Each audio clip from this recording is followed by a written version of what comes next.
ಇನ್ನು ಕೆಲ ದಿನಗಳಿಂದ ತಣ್ಣಗಾಗಿರೋ ಮಾಜಿ ಸಂಸದ ಪ್ರಜ್ವಲ್ ರೇವಣ್ಣ ಕೇಸ್ ಇವತ್ತು ವಿಧಾನಸಭೆಯಲ್ಲಿ ಪ್ರತಿಧ್ವನಿಸಿತು. ಡಿಜಿ ಕಚೇರಿಗೆ ಮಹಿಳೆಯರನ್ನ ಕರೆಸಿ ನನ್ನ ವಿರುದ್ಧ ಕೇಸ್ ದಾಖಲಿಸಿಕೊಂಡಿದ್ದಾರೆ. ಅವನು ಡಿಜಿ ಆಗೋದಕ್ಕೆ ಅನ್ಫಿಟ್ಟು ಅಂತ HD ರೇವಣ್ಣ ಅವರು ವಾಗ್ದಾಳಿ ನಡೆಸಿದ್ರು. ಅಲ್ಲದೆ ರಾಜ್ಯದಲ್ಲಿರೋದು ನೀತಿಗೆಟ್ಟ ಸರ್ಕಾರ ಅಂತ ಕಿಡಿಕಾರಿದ್ರು. ಈ ವೇಳೆ ಸರ್ಕಾರದ ವಿರುದ್ಧ ಕಿಡಿಕಾರಿದ್ದಕ್ಕೆ ಗರಂ ಆದ ಆಡಳಿತ ಪಕ್ಷದ ಸದಸ್ಯರು ನೀತಿಗೆಟ್ಟ ಕೆಲಸ ಮಾಡಿದ್ದು ನಿಮ್ಮ ಮಗ ಅಂತಂತು. ಇದಕ್ಕೆ ಪ್ರತಿಯಾಗಿ ನನ್ನ ಮಗ ತಪ್ಪು ಮಾಡಿದ್ರೆ ಅವನನ್ನ ಗಲ್ಲಿಗೇರಿಸಲಿ ಅಂತೇಳಿ ರೇವಣ್ಣ ಕೌಂಟರ್ ಕೊಟ್ಟರು.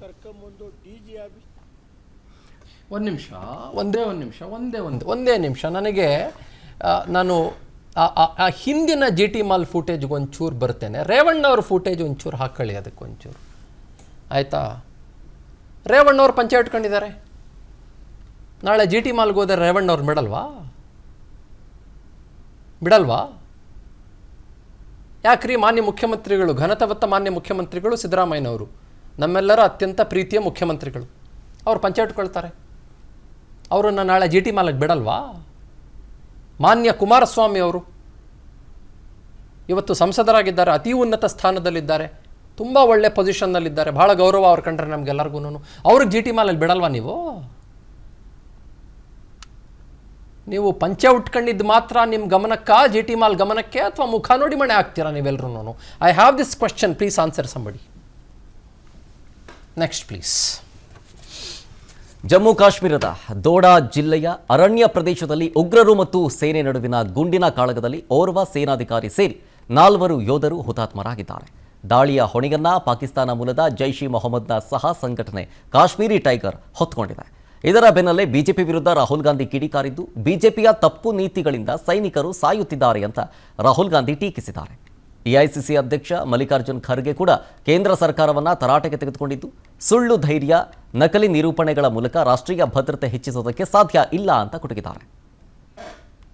ಇನ್ನು ಕೆಲ ದಿನಗಳಿಂದ ತಣ್ಣಗಾಗಿರೋ ಮಾಜಿ ಸಂಸದ ಪ್ರಜ್ವಲ್ ರೇವಣ್ಣ ಕೇಸ್ ಇವತ್ತು ವಿಧಾನಸಭೆಯಲ್ಲಿ ಪ್ರತಿಧ್ವನಿಸಿತು. ಡಿಜಿ ಕಚೇರಿಗೆ ಮಹಿಳೆಯರನ್ನ ಕರೆಸಿ ನನ್ನ ವಿರುದ್ಧ ಕೇಸ್ ದಾಖಲಿಸಿಕೊಂಡಿದ್ದಾರೆ. ಅವನು ಡಿಜಿ ಆಗೋದಕ್ಕೆ ಅನ್ಫಿಟ್ಟು ಅಂತ HD ರೇವಣ್ಣ ಅವರು ವಾಗ್ದಾಳಿ ನಡೆಸಿದ್ರು. ಅಲ್ಲದೆ ರಾಜ್ಯದಲ್ಲಿರೋದು ನೀತಿಗೆಟ್ಟ ಸರ್ಕಾರ ಅಂತ ಕಿಡಿಕಾರಿದ್ರು.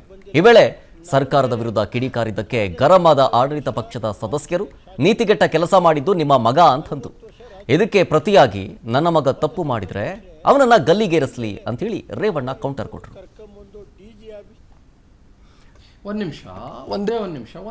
ಒಂದೇ ನಿಮಿಷ ನನಗೆ ನಾನು ಹಿಂದಿನ GT ಮಾಲ್ ಫುಟೇಜ್ಗೆ ಒಂಚೂರು ಬರ್ತೇನೆ. ರೇವಣ್ಣ ಅವ್ರ ಫುಟೇಜ್ ಒಂಚೂರು ಹಾಕೊಳ್ಳಿ, ಅದಕ್ಕೆ ಒಂಚೂರು ಆಯಿತಾ.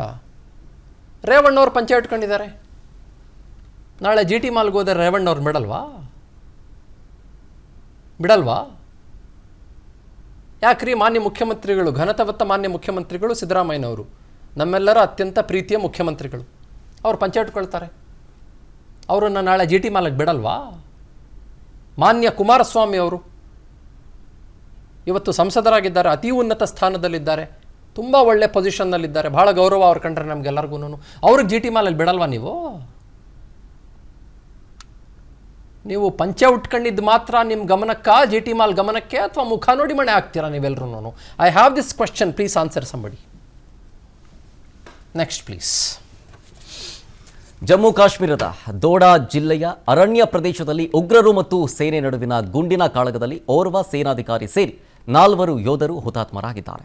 ದಾಳಿಯ ಹೊಣೆಯನ್ನ ಪಾಕಿಸ್ತಾನ ಮೂಲದ ಜೈಷ್ ಇ ಮೊಹಮ್ಮದ್ನ ಸಹ ಸಂಘಟನೆ ಕಾಶ್ಮೀರಿ ಟೈಗರ್ ಹೊತ್ತುಕೊಂಡಿದೆ. ಇದರ ಬೆನ್ನಲ್ಲೇ ಬಿಜೆಪಿ ವಿರುದ್ಧ ರಾಹುಲ್ ಗಾಂಧಿ ಕಿಡಿಕಾರಿದ್ದು, ಬಿಜೆಪಿಯ ತಪ್ಪು ನೀತಿಗಳಿಂದ ಸೈನಿಕರು ಸಾಯುತ್ತಿದ್ದಾರೆ ಅಂತ ರಾಹುಲ್ ಗಾಂಧಿ ಟೀಕಿಸಿದ್ದಾರೆ.